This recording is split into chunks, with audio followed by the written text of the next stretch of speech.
50% chance of rain tonight. So what do you want to do? Go ahead or what? Oh, I definitely think we should. I hate to lose a day. You know, if worse comes to worse, we'll just stick plastic on the roof, you know? Yeah, that's true.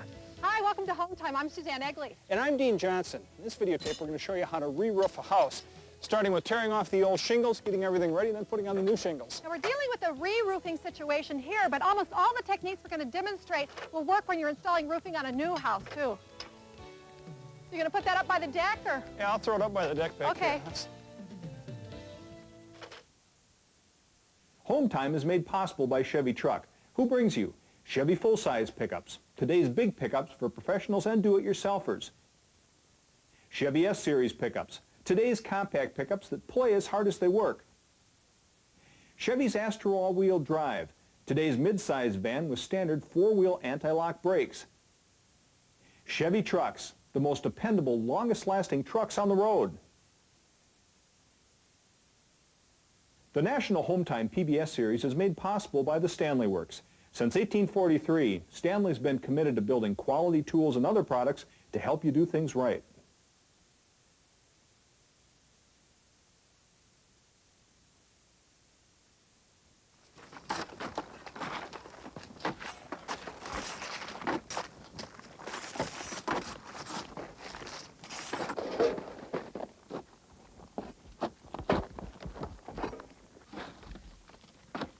Now, it's an unpleasant fact of life that roofs have to be replaced every once in a while. The average asphalt shingle roof will last about 20 or 30 years. So unless you're only buying brand new houses, the chances are you're going to have to replace a roof sooner or later.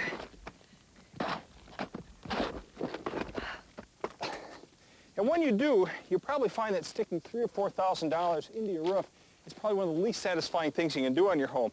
Now, usually when you do a home improvement project like redoing a bathroom or a kitchen, or even adding a deck, that's something you enjoy. Because when you're re-roofing your house, about the only time you enjoy that is when you go outside and look up. Or I suppose when it doesn't grip on you anymore. Now, one way to make the job less costly and more satisfying is to do the work yourself. But we want you to know exactly what you're getting into if you do your own roofing. Roofing is not for everybody. It is a hard job. You have to be safety conscious, and if you're putting on a dark-colored roof in the middle of the summer, boy, the heat can get pretty miserable. Basically what we want to do is show you what this job involves so you can decide whether or not you actually want to do the work yourself. And even if you decide to hire it out, you'll have a much better idea of what the job entails.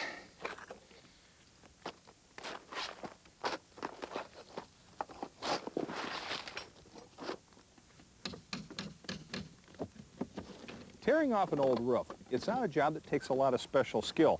Your tool selection, well, that's a matter of personal preference. Some people like to use a square-nosed spade, but we prefer pitchforks.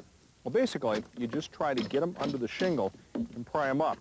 And it's probably best to work from the top down. Some people will tell you to just pound down any roofing nails that are still sticking out of the decking. We think it's a much better idea to pull them out. It just means there's less chance that they'll work themselves up again over time. There's metal flashing all over the roof, around vents and chimneys in the valleys. And when you're doing a tear-off, not much of this can be saved. Or maybe some flashing around chimneys. But we'll go into a lot of detail on flashing later on in the program.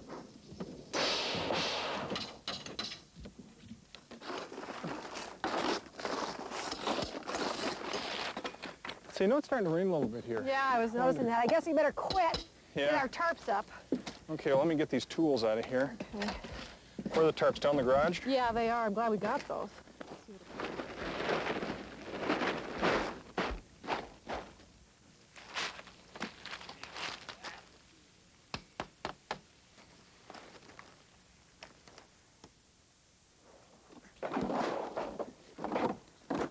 We ended up getting about 3 inches of rain during that storm the other day. And then it drizzled all day yesterday, so we're back at it today. Fortunately, Suzanne has jury duty, so I'll get done what I can. You can see I have the tarp rolled up here in case it starts to rain again. I can just roll that down. One thing you should realize, a good roofer would never get themselves in this situation to begin with.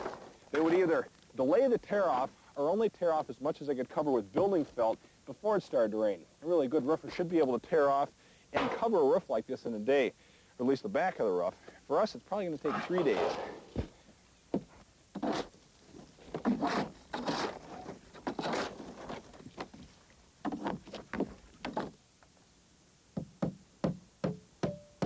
Now, depending on the slope of your roof, you'll probably want to use these roof jacks. The old shingles give you pretty good traction, but once you get down to the bare deck, or even this roofing felt, it can be pretty slippery. These will give you a lot better traction. But you put them in with a couple of nails, and if you can, you try to drive the nails into the rafters, not just into the plywood decking. Well, this allows us to slide a 2x6 in between the two jacks and gives us a nice spot here to stand on. Now, these should be used along all the eaves, and you should always be working with them whenever you're up on the roof. And this includes demolition, which can get to be a little bit of a problem because all your debris ends up collecting here. And, of course, you have to remove them to take off the last few shingles, but you can do that on the ladder. But they're a real good precaution in case you do slide off the roof. You have something here to grab onto before you take the big tumble.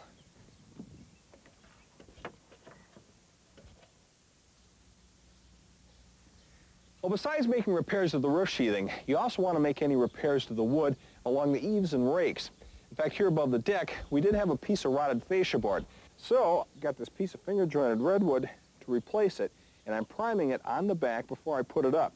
Now, because it's redwood, and because it's going to have paint on all sides, I'm pretty sure we're not going to have to worry about rot again.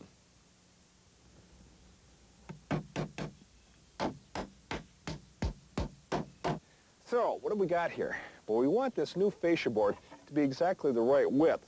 We want the top of the board to line up directly under the bottom of the shingles, like so. And for our soffit material here, we're using exterior grade 3/8" plywood.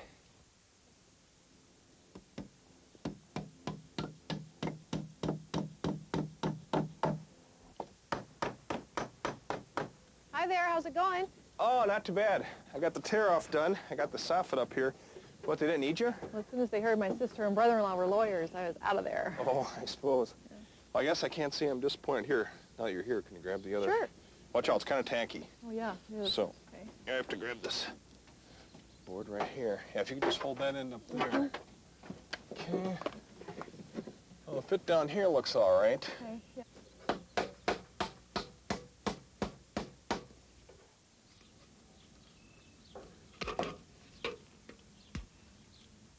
Now that Dean has repaired our rotted soffit and fascia, we want to make sure that doesn't happen again. So we're putting up this metal flashing called a drip edge. Now, a lot of roofing contractors will skip this part, but we're not going to because it's a pretty easy thing to do, and it can really make a difference down the road. Now, what we're using is aluminum, but it is available in galvanized and copper. Now, the point of this drip edge is to allow the water to drip out over the edge of the house past the fascia.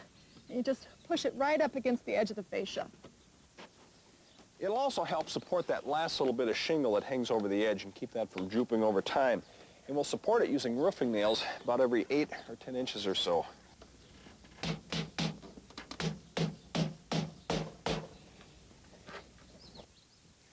Well, living in the north part of the country, we sometimes have problems with ice dams along the eaves. Now, we try to prevent that with good attic ventilation. We also want to install some protection. In fact, in our area, it's required by code. Now, there's a couple of different ways to do this, but the most surefire way is to use this special ice dam protection. This stuff is thick and kind of soft. It's got an adhesive on the back that's covered with paper. You peel that back and then set it in place. Okay, put this up here. Okay, have you got the paper? There we go. Got it. That's good. Okay, you tell me when you're in position there. Yeah, that's good. Is that good? Okay. Yep. All right, I'll roll out just a little bit. You make Okay. sure it's staying straight there, okay? Is that good? Yep. You're right in the bottom? Yep, we're just fine. Okay. Now the trick is to just pull the paper back and slowly bring the roll out. Okay? Yep. Still good? Yeah, it's fine. Go ahead. Oh, here, let me just cut off some of this extra paper.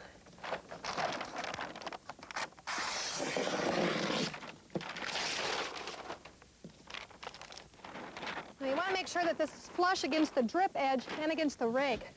And this stuff really seals up the edge of the roof, especially against the nails that we're going to use on our shingles. So even if we do end up with an ice dam, the sheathing in the house will be protected. Now the code says this ice dam protection needs to be 24 inches above the exterior wall line. So since this stuff is 3 feet wide and our eave is only 6 inches wide, one roll will be enough.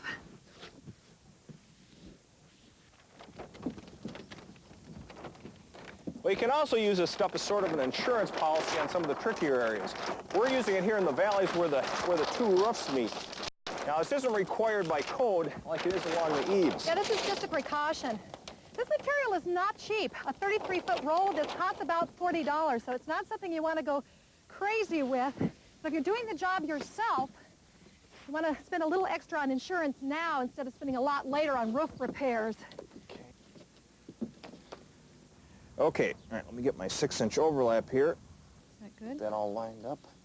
That should do it right there like that. Okay, I've got the crease in the valley up here. Okay, this looks pretty good here. Should we go ahead then? Yeah, why don't we lay it down?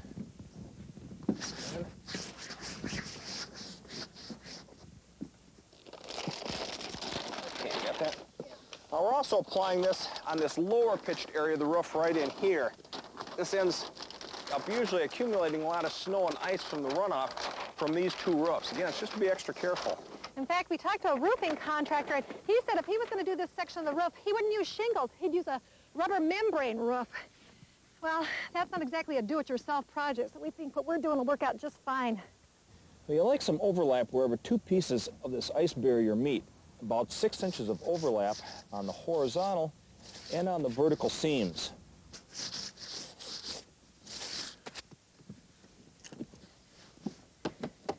All right, is there anything that's going to keep us from putting felt on this thing now? Boy, I hope not. It'd be nice to see if we could get all the felt up before the end of the day. Oh, I agree with you there. So how many rolls do you think we ought to take up there? Oh, I think 2 to start with, don't you? Yeah, that's probably plenty. So is this the stuff that's reinforced with the fiberglass? Yeah. Now, this stuff gets called a lot of different names. Some people call it tar paper, which is really fairly accurate since it's basically thick paper soaked with asphalt to make it waterproof. It's also called builder's felt or roofing felt, and that's a term that's left over from when this stuff was made out of rags. Okay, I'm on my spot. Okay, I'm all set here. Okay, now normally our first piece of roofing felt would go right in the valley here, but we already have our ice shield down, so we don't have to worry about that. Now we snapped a chalk line here. That's where the bottom of the first roll of roofing felt will go. There you go. Yep. And that's designed to end up perfectly parallel with the bottom of our roof. And we're overlapping it over the shield by about 2 inches. We're just putting it down right over the old felt. This old felt was held in place with roofing nails, but we're going to be doing something a little bit easier than that, using a hammer tacker. You just want to put a few staples in every few inches. Now this works best if one person unrolls and one person staples. You just want to make sure that the unroller doesn't get too far ahead of the stapler. Okay.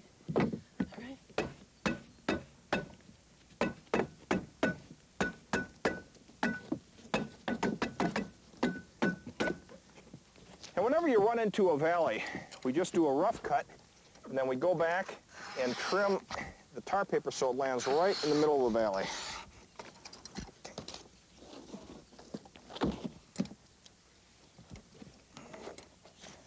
Okay, that looks good right there.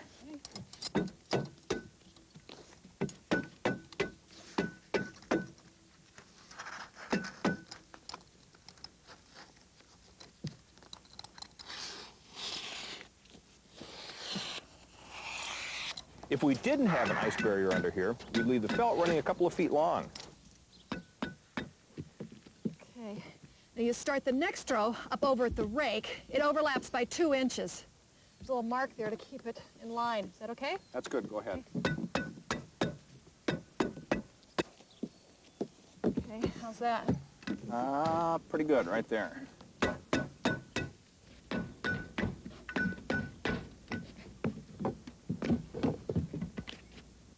The last row on this side flops over the ridge. This is kind of important because we don't want to have a seam along the middle here. All right, well, I think I'll go ahead and cut out the felt here along the rake. Okay.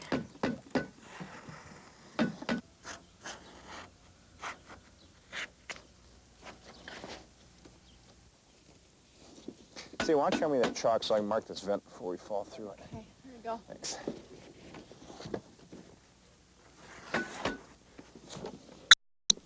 Okay, let me line this one up. Right Okay. there? Yep.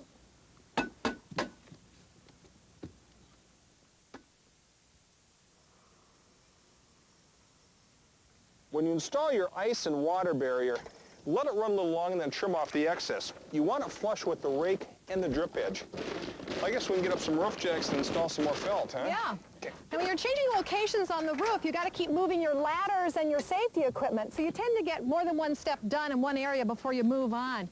Now on this side of the house, we're doing the same thing we did on the middle section. We've already put in our drip edge and our ice and water barrier. Now we're going to start on our roofing felt. Before we were working off those 2 step ladders over by the deck.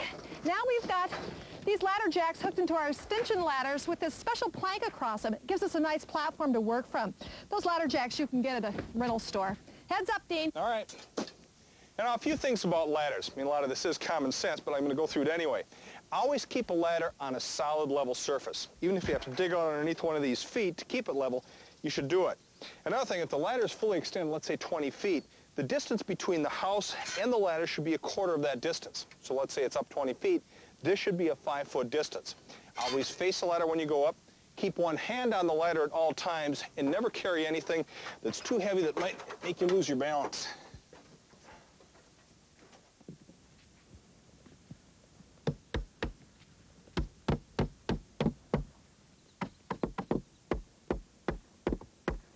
Now just as a precaution, we're nailing in these strips of lath to prevent the wind from lifting up the felt. But remember, every nail puts another hole in the felt, so you want to keep them to a minimum. There's just a couple more prep things we want to do on the back here before we move over to the front. One is install this drip edge here along the rakes, and of course get flashing in our valleys. Along the eave here, the drip edge goes underneath the roofing felt. Whereas along the rake, it goes right on top. Now because the rake is long enough, we'll be using 2 pieces of drip edge. And like any other type of roofing material, we start at the bottom and work our way up, overlapping the material as we go.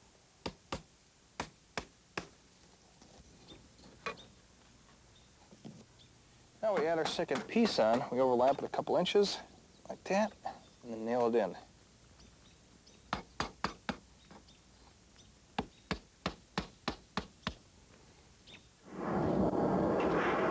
Well, you going to be able to help me with this in a sec? Yeah, why don't you slide it on down here. Okay. There's a couple different ways that you can shingle your valleys. And we're going with a style that's called open valley. It's a pretty foolproof way for do-it-yourselfers. For an open valley, you need to put in this metal flashing. Now this is called W-shaped valley flashing. It's made out of galvanized steel, and it's really pretty standard issue at most building centers. Now, the reason it has this ridge in the middle is to keep water from flowing down one side of the roof and right up the other side and getting underneath the shingles and felt.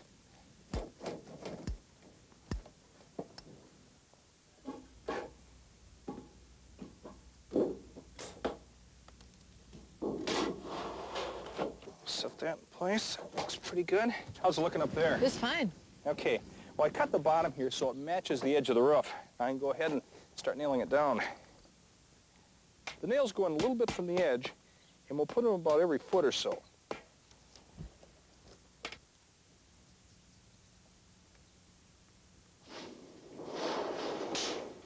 Our valleys in the back here are longer than 10 feet, so we had to run a few pieces of valley flashing. Of course, we installed the lower ones first. Then I ran a couple of beads of roof cement here where the overlap will take place.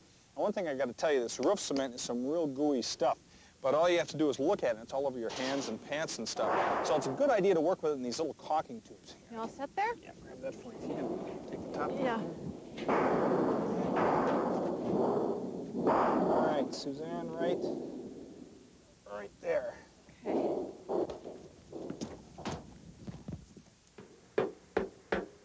At the top here, we've got these 2 valleys converging on each other. Now, we've already flattened out the lower one, snipped it along here. That's what we're doing on this upper one. We'll just cut along here and then bend it down.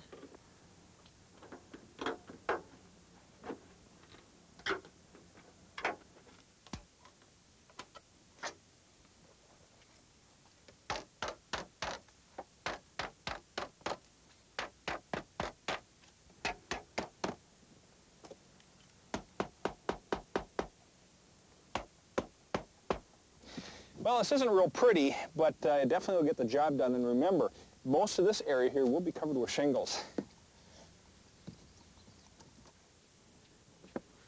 Well, because we have a situation here where we have a steeper roof intersecting a flatter roof, there's going to be much more of a chance for water to run off the steep roof, jump our little ridge here, and then get up underneath the shingles on the flatter roof. So that's why we've installed some more ice and water barrier here. It's just a little additional insurance. It sure is a relief to get this done and not have to worry about that tarp tonight. Oh, yeah. Well, with the rain and everything, it has taken us 3 days to do the tear off back here and to get the felt up.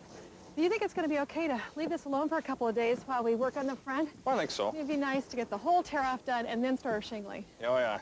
Well, actually, once you get your 15-pound felt up, which is what most people use, you can leave it exposed for a few days without a problem. It may get a little wrinkled if it starts to rain, but again, it's nothing you have to worry about. In fact, this brand has a little bit of fiberglass woven into it to keep that from happening.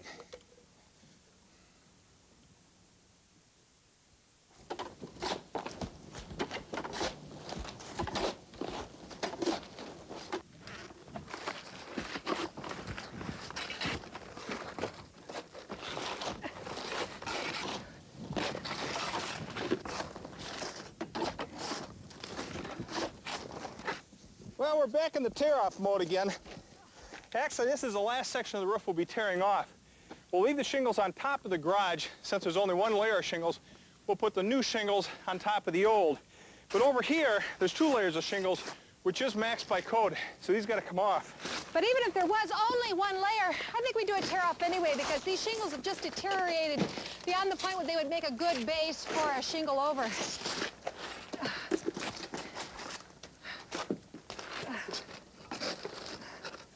Re-roofing your house can be a real messy proposition for your shrubs and grass, especially during the tear-off period like this. So depending on how much you care about those areas in your home, you may want to prop up some old plywood or paneling like this against the building and then lay out some drop cloths to catch all the nails and smaller debris that will get caught up in the grass. The pitch on this roof is 10-12, which means it rises 10 inches for every horizontal 12 inches. That means it's almost a 45-degree angle. Pretty steep to walk on without help, which is why we've got these roof jacks scattered about. Now, if you're nervous about falling off a roof that's this steep, you could wear a safety belt and attach it to something solid up at the top of the roof.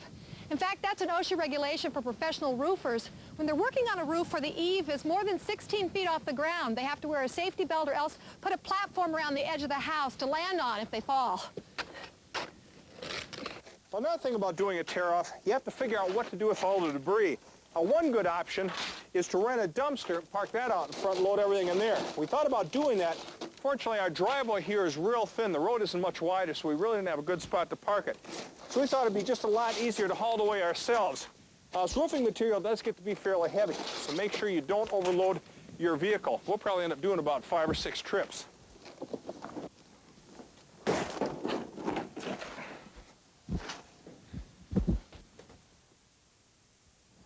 Okay, it's 47 5/8 on the bottom. Let's see, we've got 31 1/2 on the top. 31 1/2, okay. Yep. Well, we've been pretty lucky so far about the condition of our sheathing underneath our shingles, but last night when we were finishing the tear-off up front here, we came across a rotten spot right above that little bay window. You know, it's not surprising because this is kind of a weird little piece of roofing here. We do need to repair this before we put any new roofing on.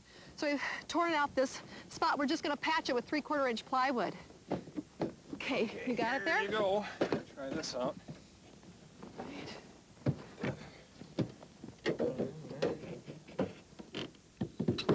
Oh, that's perfect. Do you have any 8 pennies? Yeah. Okay. There you go. Thanks.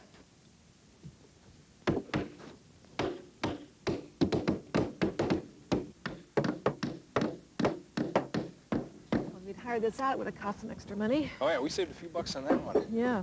Now, if you're working with a roofing contractor, decking repairs like this will cost extra, above and beyond the original bid. It should be covered with something that's called a T&M clause. That stands for time and materials. But you know, there's no way to predict what kind of repairs you're going to need. You just kind of have to be prepared. You know, these are really some nice gutters. They're called high-back gutters. We haven't seen them at too many building supply centers, but mainly professional contractors use them. What's nice about these is they have this flange that goes up along the decking. Once the roofing's on, there's no way the water can go anywhere but in the gutter. It's kind of like a drip edge and a gutter all in one.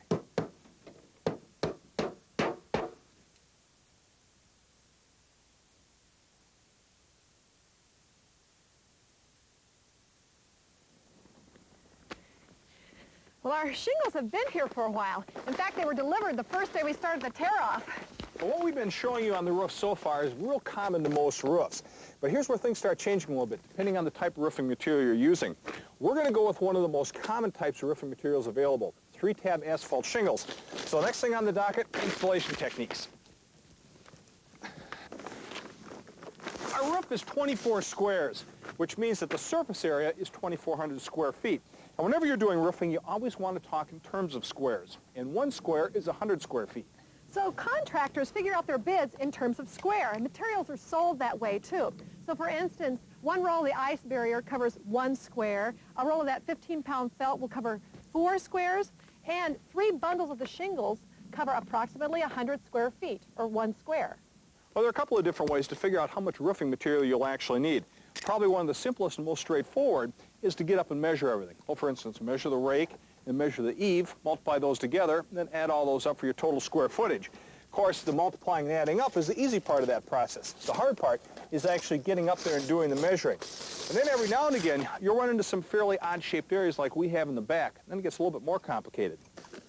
Now there is a way to measure from the ground. You measure the horizontal area of the roof. So for this front section, you'd measure along the eave, and then you'd measure back this way horizontally to the peak of the roof and multiply that to get the area. Then you multiply that figure by a factor that's been determined by the pitch of the roof. Now this roof has a 10-12 pitch, and I believe the factor for that is 1.3 something. Anyway, you measure the different sections of your roof this way. Now the advantage of this type of calculation is that you don't have to get up on the roof. You can do this from a blueprint. Okay, now the first shingles we apply are for the starter. Now you can get a special material for the starter, but what most people will do is take a regular shingle and cut off the tabs. The tabs are the bottom sections of the shingle. And it's easiest to cut from the back of the shingle, since the granules can make your knife go just a little bit crooked. This works much easier.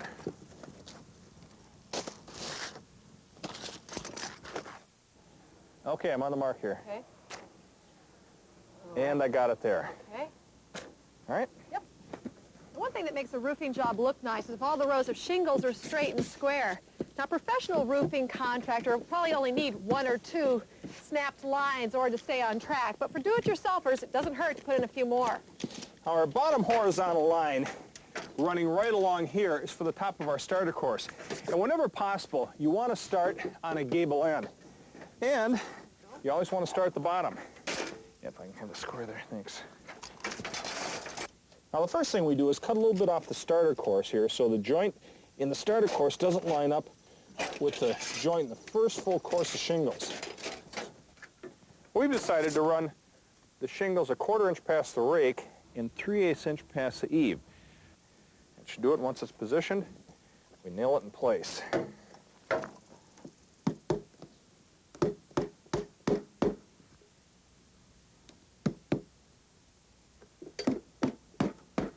And you notice that I position the shingles so these bits of adhesive are along the bottom.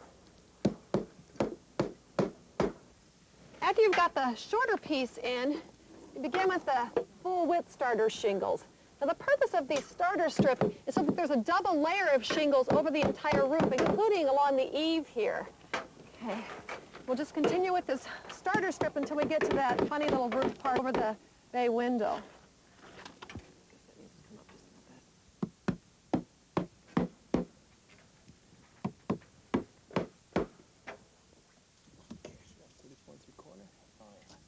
All right, well, we've done a little measuring here and figured out our math, and as it turns out, if we place our first shingle right up against the edge of our starter course, by the time we get over to the other gable end, there'll be just a little sliver hanging over, which won't look so good. So instead, we'll cut off 1 inch on the first shingle. By the time we get over to the other side, it'll be looking a lot better. So once we determine that, then we snapped our vertical chalk lines, and these chalk lines we'll use to align the first shingle in each one of our rows as we go up. Okay, yeah. Now this is the one that we've taken 1 inch off of the left side. So if we've done everything right, when I put this up against the right chalk line, it should run over about 1/4 inch. Well, that feels good to me, but why don't you go ahead and check it too. Now it pays to be careful on these first few shingles because they're going to set the pattern for this whole front section. I think that looks good. Well, normally we place the nail about 5/8 of an inch up from the cutout, but over here where we cut off the shingle, we'll place it about 2 inches in from the edge. Now we're going to put down down the first shingle for the second course right away. And you're going to start seeing what's called a 6-inch offset.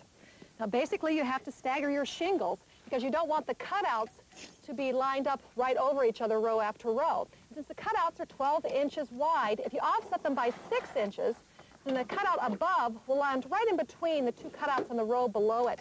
You've got all this that's left over, but Dean's going to trim that off for me. Got that good? There you go, 7 inches off. Great, thanks. Now because we took 1 inch off the first course, we'll end up taking 7 inches off the second course. Okay, so 1 inch off this one then, right? Right. Now this second vertical chalk line is 6 inches to the left of this first one. I'll be using it to help me align this course. It'll help me with the side to side, but for the vertical alignment, just make sure that the bottom of the shingle is right at the top of the cutout of the row below it. Okay, this looks like it's ready to nail.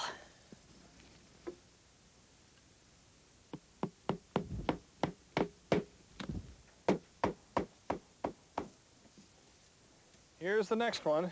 Okay. I'll start putting in full shingles along the bottom row. Oh yeah, go ahead. We'll just continue this on up until I end up with a 5-inch piece of shingle. That'll be at the 6th course, and with the 7th course, we'll be ready to start with a full shingle again.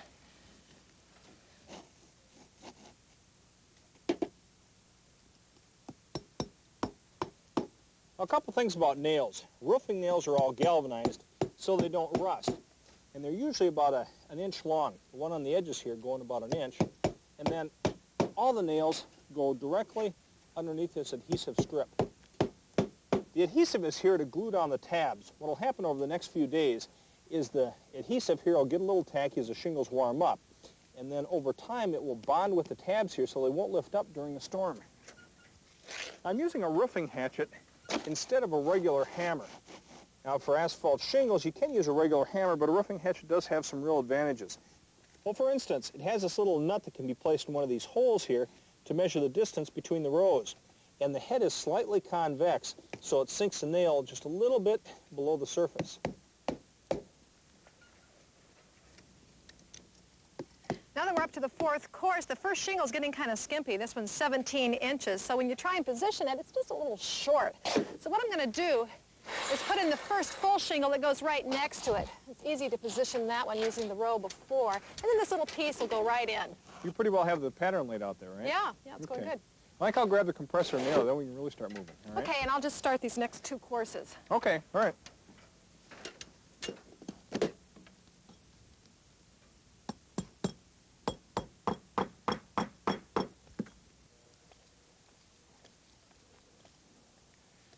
Well, most professional roofers will use a compressor and a nailer like this for roofing nails. Now, if you're not a professional roofer, you can borrow or rent one of these, or you might even want to think about buying one if you do a lot of stuff around the house. A good gun will have a guard on the bottom. Now, the gun won't fire unless this guard is compressed. Still a good idea, though, not to plug it in when you're loading it. Now, the nails come in a roll, and they have a corrosion-resistant coating on them to keep from rusting. Kind of roll that guy out like so. And be sure to wear safety glasses whenever you're operating one of these, and read any instructional information that comes along with the unit, because it'll make some real good points, like adjusting the pressure for the appropriate gun that you're using.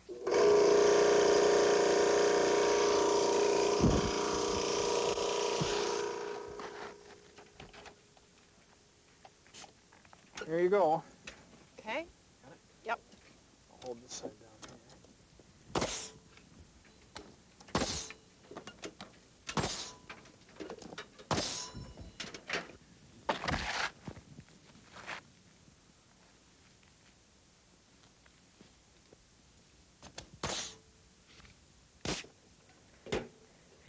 Because of the way that we are laying in these shingles, we're working almost all the way across the bottom on the first 5 or 6 rows, and we're only working up as far as we can reach from this ladder plank. You suppose it's okay to leave that and shingle that later? You know, we could putz around that little area right there all day long. I think we're better off. Let's just start here and get something accomplished. Okay, I'm going to go ahead and put these roof jacks in. All right, well, we're going to install roof jacks across the entire roof next here, and we'll lay them right on top of the shingles we've already laid. To do this right, so you don't leave a nail hole in the roof when you pull out the jack, you just put it in the top part of the shingle.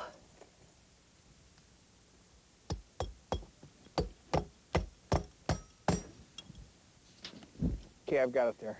Okay, it's 10 feet, 6.5 inches. All right, well, we're only off a quarter. That's not too bad. Well, one thing you have to watch as you're coming up the roof, is to keep your top row of shingles running parallel to the peak, for whatever reason, be it a smaller bundle of shingles, or if you're just not being real careful about how you lay them out. The top row may start to snake up and down across the roof. So to just double check this, measure down from the peak to the top row. And if you see any adjustments that have to be made, just make those over the next upcoming rows. Yeah, but it's the side-to-side alignment that really matters. If these cutouts aren't lined up going up the roof, boy, that really sticks out. So some people will snap an additional vertical chalk line further down the roof, or else you can get down to the bottom and sight up to the top and make sure that your cutouts are straight that way. See, I'm going to run down and grab a couple more bundles, all right? Okay, I'll get rid of these roof jacks. All right.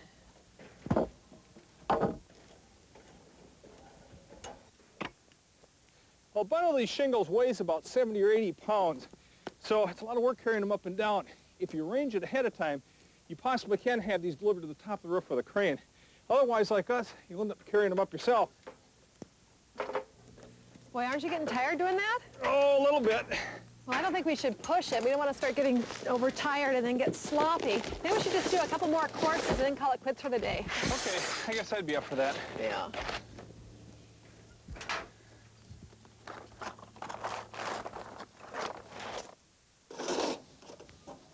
At home time, we're always moving from job site to job site, hauling around a lot of tools and materials. So we need a truck that can handle the workload, like the Chevy S-Series extended cab pickup. This truck is ideal whether we're hauling materials from this construction site or driving down the highway. Its new step-designed rear bumper and lower step-up height make loading and unloading easier than ever. This two-tier loading feature lets us expand our cargo space. We can store tools on the bottom and materials on the top. And with these convenient cargo tie-downs, we can make sure everything stays secure. No matter what kind of load we carry, this double-walled construction protects the truck inside and outside and keeps it looking new. This extended cab gives us even more space for extra tools or for bringing along a couple of helpers on the tough jobs.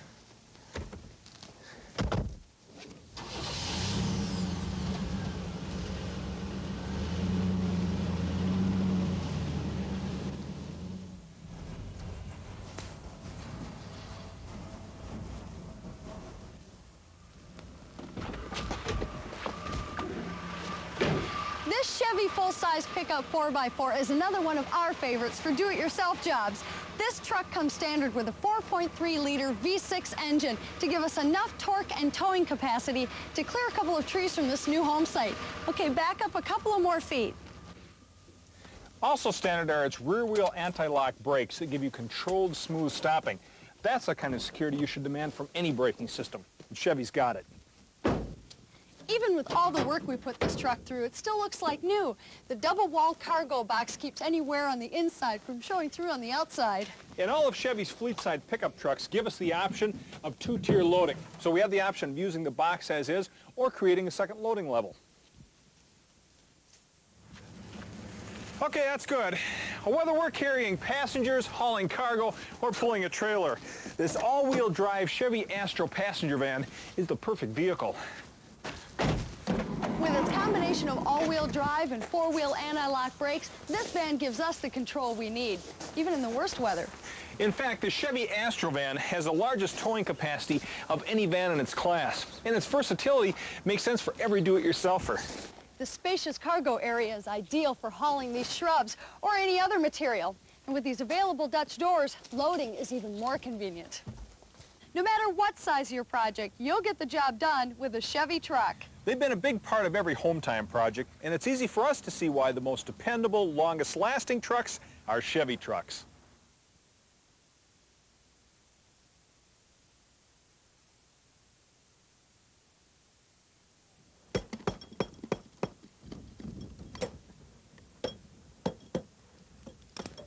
Now, a brick chimney is probably the most complicated thing to roof around.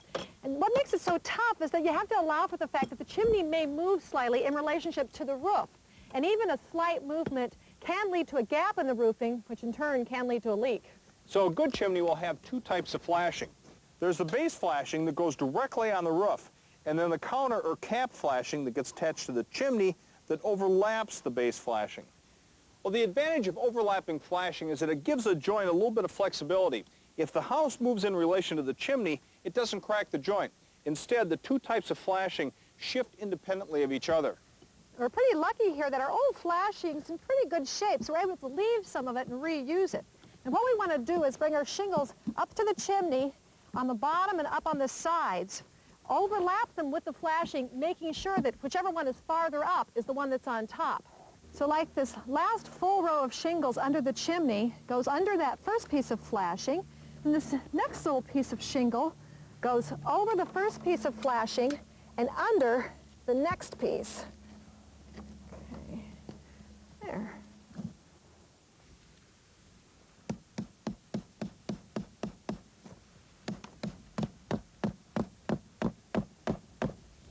Now on a chimney, it's nice to squirt a little roof cement to help seal the joint. And you just need to make sure that the nails always go where they'll be covered up with the next layer, whether it's flashing or shingles.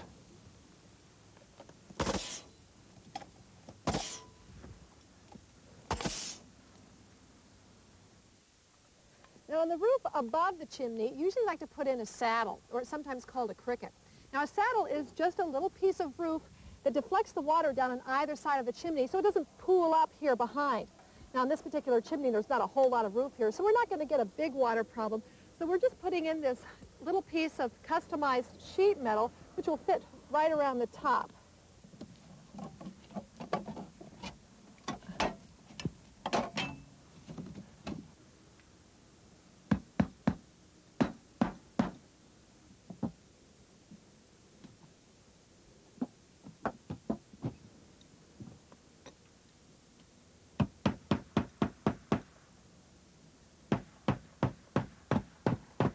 I don't think we'll be able to fit another shingle in here. Oh, yeah, I see what you mean. We'll just go with the ridge shingles then. Yeah. So we should probably cut the top of this thing off. Oh, yeah, that's a good idea. Do you have a hook blade? I think I do. Okay. Try that out.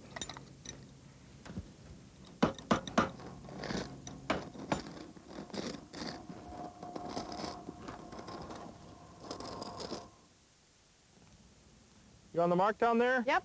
Okay, I'm going to snap it. Now getting the rest of the front done here was pretty straightforward. We have left the ridge for now. We'll finish up the other side and then put those last shingles in. Now Dean is trimming the right-hand side to get a clean edge. If you remember over on the left-hand side, we left a 1/4 of an inch overhang off the drip edge. On this side, we just let it run long. He's using a hook knife along the chalk line to get a real clean edge.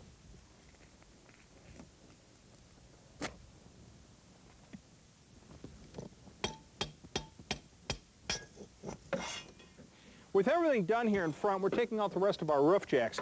Now you just tap these up a little bit on the bottom and they slide right out. Now we don't want to pull out the nails. You just lift up the tab. Now you got to be careful not to break the shingle, especially if it's cold, and pound down the nails. The shingle flops down, covers the heads. Now with the front done, you can see that we've actually got a color blend. It's not a totally uniform color. You won't notice this if you're looking at individual shingles, but spread out over a bigger area, it gives the roof a little extra, I don't know, a texture, kind of the same sort of feel you might get with a natural roofing material like wood or slate. Now you'll see some roofs that have perfectly even color and others that have a lot of color variety. So you just have to decide what you think is going to look best on your house in your neighborhood. Another thing you have to decide is how tough a roof you want. And a good way to tell is with a guarantee.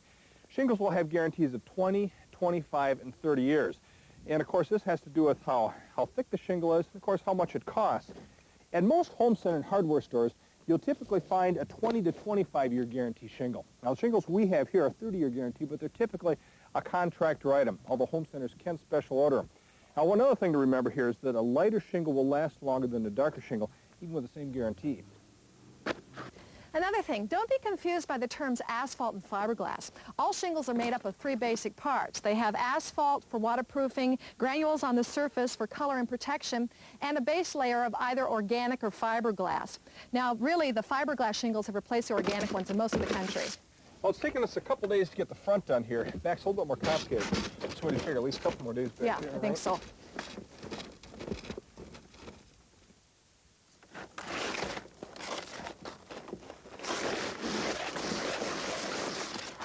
Our 2 additions are pretty straightforward. In fact, we've already finished those 2 over there. Now we're starting on this one. We're going to show you a little different technique on this one. On the back here, we're using a method for laying up the shingles that 99% of professional roofers do. It's called racking. Now, instead of doing what we did up front, which was basically stepping back the first 6 rows of shingles and then working across the entire roof, here we're going up vertically. To do this, they alternate how the shingles are offset, back and forth like this, from row to row. And they leave out a nail on the side of the shingle. So the next step we'll do is bring in our next shingle, line that up in the row below by lifting up this tab, and then we'll place a nail on this shingle and nail down the top, nail right there.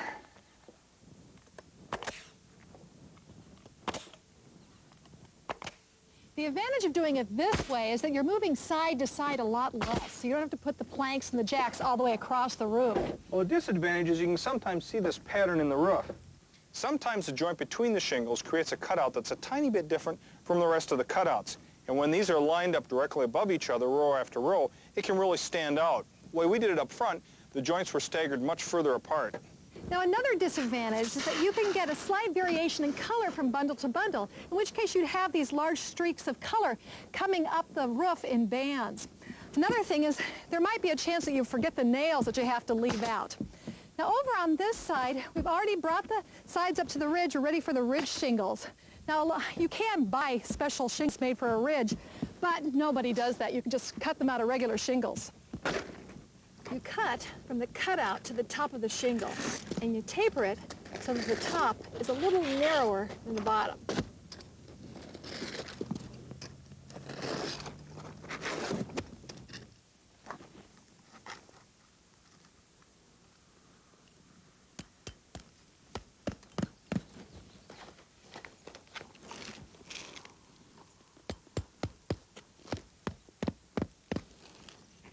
It's a good idea to snap a chalk line to help line up the ridge shingles. I've put one in at that end. I'll go ahead and position this one down at this end. Hey, Dean, could you help me with this, please? Sure. You want the ridge shingle centered as evenly as possible right over the ridge. I'm just going to line it here. Okay. All right. Now you can see here how we've had our shingles run up this side and they flop over. That way, by the time we finish putting up all our ridge shingles, we'll have 2 layers, which will be good. Okay, you got it there? Yep.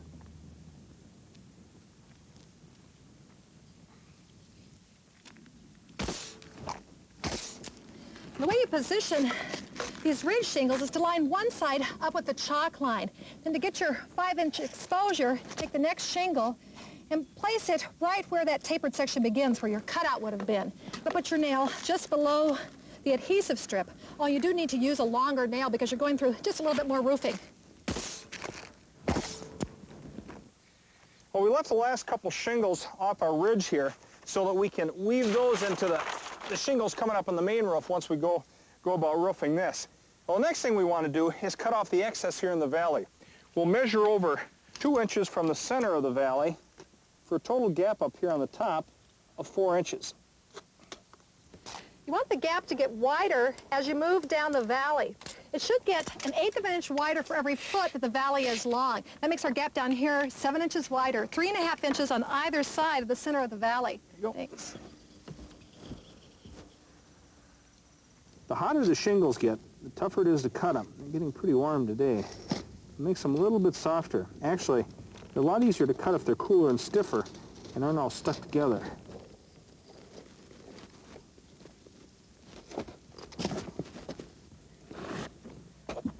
Well, you know, Dee, we may be doing more damage than good. Look at that. I think the shingles were getting so hot that when we step on them, we're leaving little marks. Yeah, I noticed a couple of rough spots here. Well, you want to knock off until first thing in the morning? Yeah, maybe 6:30 or 7, you think? Okay, that's probably not a bad idea. Actually, a lot of professional roofing contractors will start at 6 in the morning, work till about noon, and then knock off, work a couple hours at night just to avoid all the heat.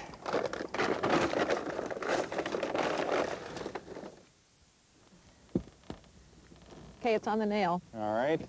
I'll go ahead and snap it down here. Ready? All right.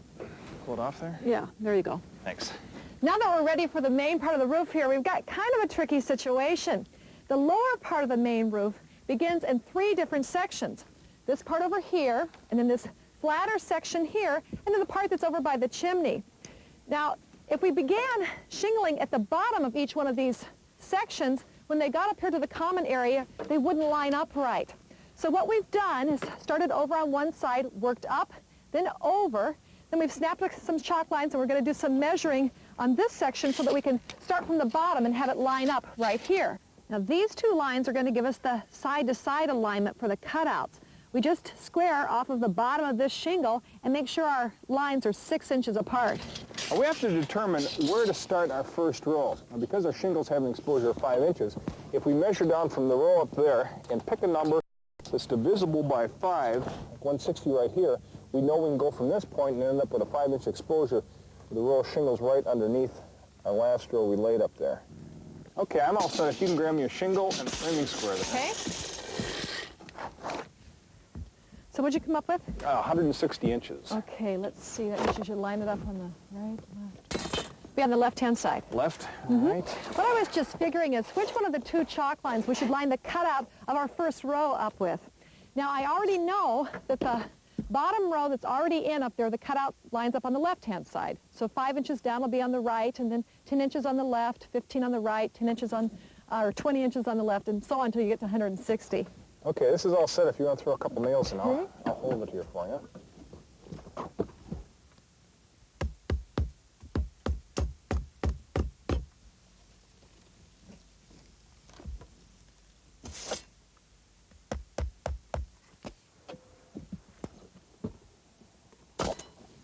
Well, we're installing the shingles here in the back basically the same way we did out front, where we're kind of stepping them back as we go. But we're also letting the shingles run out past the valleys. Now this shingle here works out fine, but every now and again you're going to run into a shingle that comes up a little short, and you don't want to try to splice in just a little tiny piece like that. So what works a lot better is to cut off the end of this shingle, move it over here, and you have a little bit bigger piece to work with. Or you could take a smaller piece like this one, lay that in, and then take the full shingle and run it past the valley, whichever you think works the best.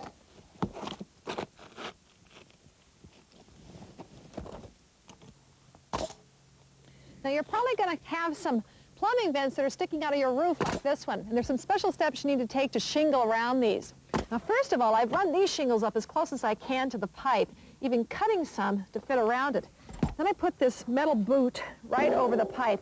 This goes over the shingles that are below and to the sides of the vent.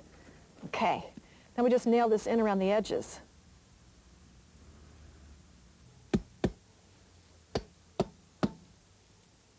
Now this next row of shingles will go above the plumbing boot. I've already cut out this row here so it will fit right on the top. In position there? Yep. We lined up? Mm-hmm.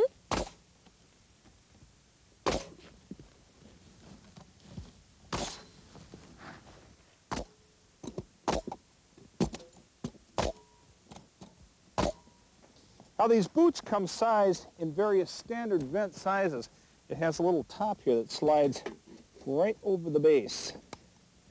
There's this metal that we just bend over on the top here. It's just a real soft lead.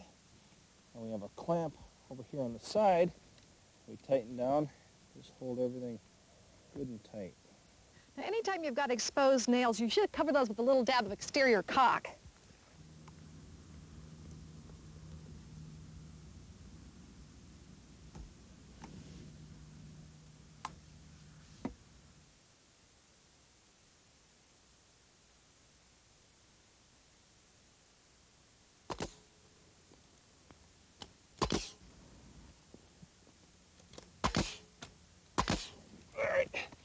As we've been moving up the roof here, we've been taking measurements every now and again to make sure that the shingles we're laying down are still running parallel to the last row we're going to tie into here.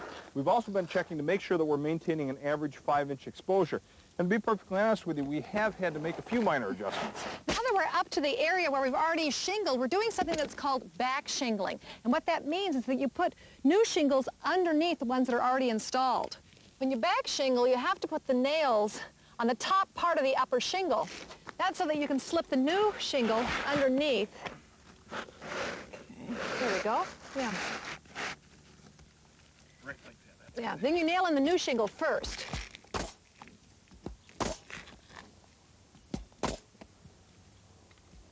Then you go back and replace the nails that you'd left out.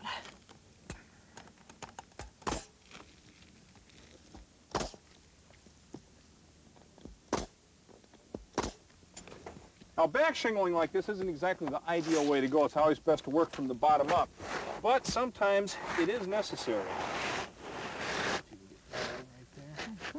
Let's go. We also have to do a little back shingling at the bottom of this flatter area. This is because we started a couple rows up from the bottom, just so we'd be working with a bigger shingle to establish our pattern up the roof. Now, these smaller pieces we're putting in now will be pretty tough to set our alignment from.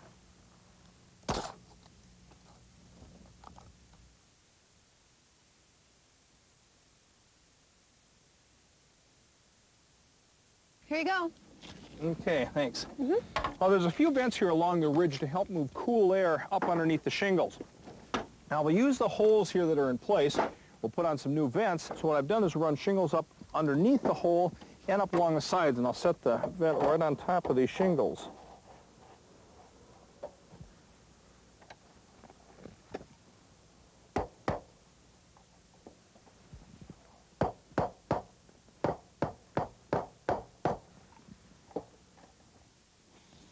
I've cut the shingles here to fit around the top of the vent.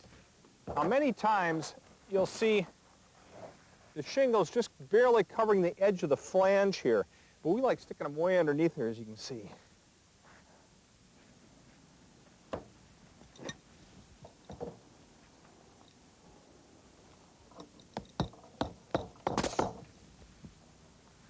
Sometimes you'll want to put in some extra roof vents. When you cut out holes for these, make sure you do it so that the hole will fall between the framing rafters underneath. Also, cut so that the top of the hole runs across the bottom of a course of shingles. You can make the main cuts with a circular saw, but you'll have to finish each cut off in the corners with a reciprocating saw or a hand saw. For the shingles above the vent and on the sides of it, you'll have to slip the flange under the shingles. So you're going to have to remove some of the nails that hold these shingles down.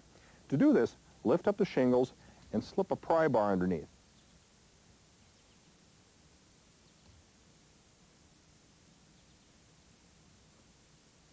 Once you've got a clear path for the vent, set it in place and nail it down. Along the bottom, you nail directly through the flange. Along the sides and top, you'll need to lift up the shingles and drive nails in underneath them. Now, on a warmer day, I might be able to bend the shingles enough to lift them clear of the top of the vent. But today they're cold and I'll probably break them.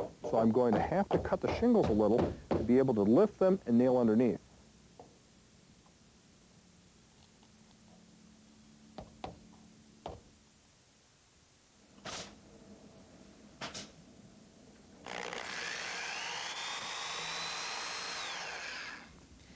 Now, getting the rest of the back done took another day, what with the flashing around the other chimneys and putting up the roof vents.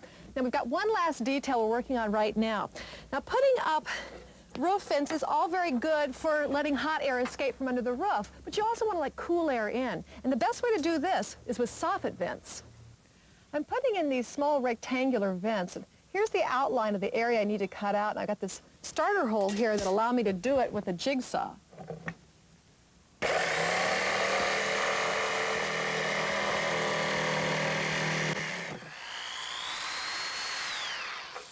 Now, I cut this hole so it fell exactly between the rafters because I didn't want the jigsaw to run into them.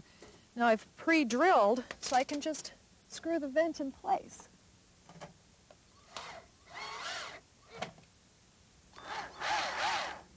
Now, the best type of soffit vent is a continuous vent that runs along the length of the soffit. That's pretty tough to put in once the soffit's already been built. It's easier to do that on new construction. So I'm just putting in 2 of these small rectangular soffit vents, and that should do the trick. It's also possible to install small circular soffit vents, but you have to put a lot of these in to be effective. Check the project guide for the formulas to figure out how much ventilation your attic needs.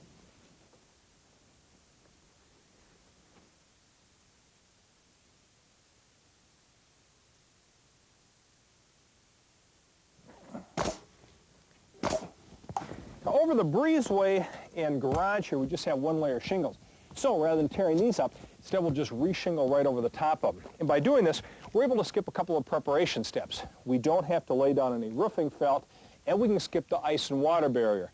But we still did install some valley flashing and some drip edge over here along the rake. Now, when you're re-roofing over the top of an existing roof, you use a technique that's called nesting. What we mean by that is you take the top of the new shingle and you butt that right up against the bottom of the old shingle. To make this all work out, you have to trim some off your first shingles. Like for the starter strip here, I had to take 5 inches off the bottom and about 2 inches off the top so it would fit in the space between the bottom of the old second course and the bottom of the edge of the roof. Now, by trimming off some of the bottom and some of the top, I make sure that the adhesive strip will be right at the bottom edge to hold down the bottom of the new course of shingles here. On the first course, we also did some trimming. We cut 2 inches off along the bottom so it fit in the 10-inch space between the bottom of the old third course and the edge of the roof.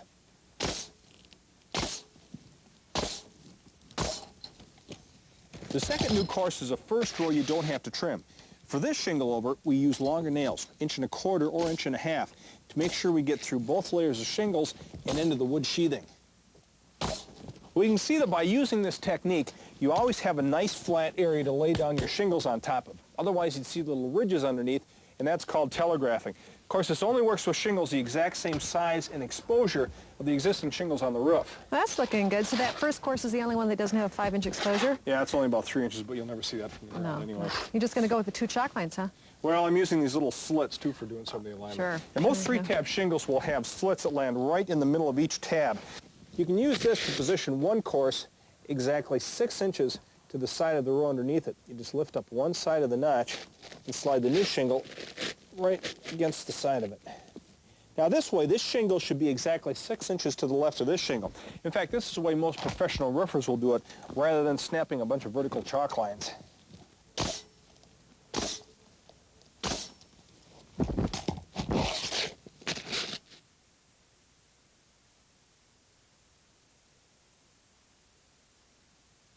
Here's a typical roofing situation that we didn't find on the main part of the house. This is where a roof surface runs into the side of a house. If possible, you want to install step flashing at this joint, just as it's done on the side of a chimney.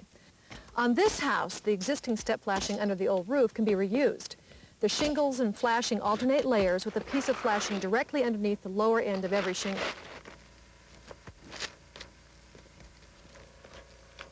Anytime you've got a ridge dying into a roof, you need to plan ahead a little. Cut the shingles out of the valley all the way up over the ridge. Then lay the ridge shingles over the top. Run the ridge shingles over the first course of regular shingles above the valleys, and then under the next row. You need to make sure to leave some nails out so you can lift the main shingles up and slide the ridge shingles underneath.